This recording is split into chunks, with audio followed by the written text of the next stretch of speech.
खामोशी की दास्तान। भारत के महानतम प्रवासी की वापसी के पहले वर्ष की खामोशी की महागाथा। आकाशवाणी की विशेष शताब्दी श्रृंखला खामोशी की दास्तान प्रस्तुत है आज की कड़ी।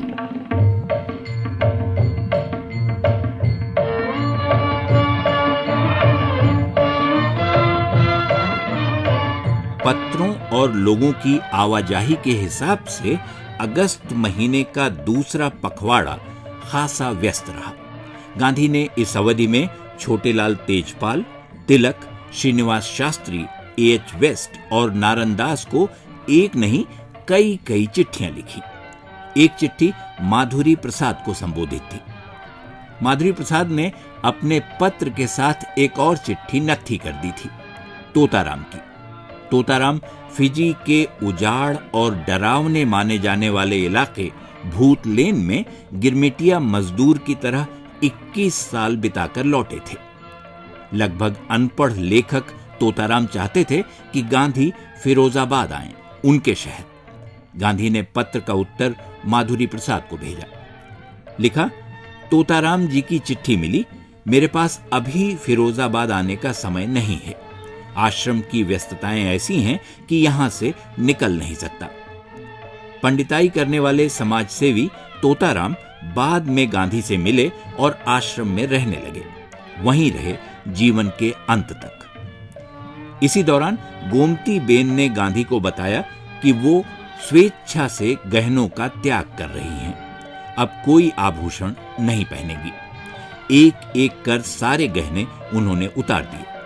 गहनों की नीलामी हुई तो मनसुख लाल ने 250 रुपए में उन्हें खरीद लिया। यह रकम आश्रम कोष में जमा कर दी गई।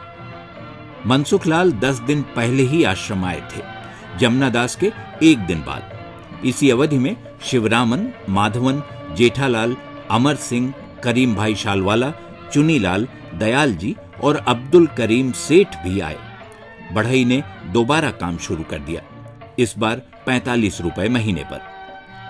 सितंबर के शुरू में 4 तारीख को दादा भाई जयंती पर एक कार्यक्रम हुआ, प्रेम भाई हॉल में। हीरजी चावड़ा और ब्रजलाल उसी दिन आश्रम पहुंचे थे और दोनों कार्यक्रम में शरीक हुए।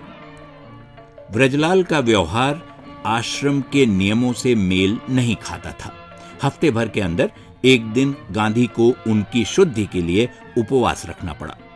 उन्हें आश्रम परिसर में सिगरेट पीते देखा गया था। गांधी उपवास पर थे जब 11 सितंबर को उन्हें बताया गया कि बंबई से दूदा भाई मिलने आए हैं। गांधी उन्हें नहीं जानते थे, नाम नहीं सुना था, लेकिन मुलाकात हुई। दूदा भाई अमृतलाल ठक्कर बापा की चिट्ठी लेकर आए थे। बापा ने गांधी को पत्र में लिखा था, एक गरीब और प्रामाणिक अंत्यज दलित परिवार है, आपके आश्रम में रहना चाहता है, क्या आप उसे रहने की जगह देंगे? गांधी चौंक गए। ये अब तक की उनकी सबसे कठिन परीक्षा थी। उन्हें उम्मीद नहीं थी कि इम्तिहान की घड़ी इस तरह अचानक आ जाएगी। खामोशी की दास्तान, भारत के महानतम प्रवासी की वापसी के पहले वर्ष की खामोशी की महागाथा। ये थी आकाशवाणी की इस विशेष शताब्दी श्रृंखला की आज की कड़ी। शोध, आलेख और वाचन स्वर मधुकर उपाध्याय। प्रस्तुति मनोज मायंकर।